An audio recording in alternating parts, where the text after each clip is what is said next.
how to go back to the home screen with VoiceOver on the iPhone 16 series. Now at the moment I have my camera open up on the iPhone and I also have VoiceOver switch on. Now to go back to the home screen, you want to slide your finger in from the bottom, and as soon as you slide in, you can feel there is a vibration. As soon as you feel the vibration, you want to lift your finger to go back to the home screen. So let's do it now. So swipe in, and when you feel the vibration, and when you hear it say lift for home, you lift your finger.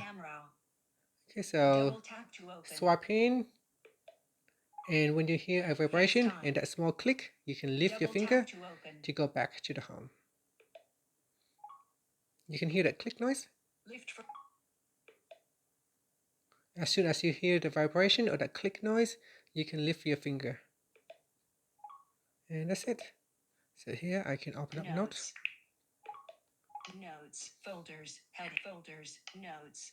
So swipe in, feel the vibration, lift your finger, and that will take you back to the home screen. And that's it. Thank you for watching this video. Please like and subscribe to my channel for more videos.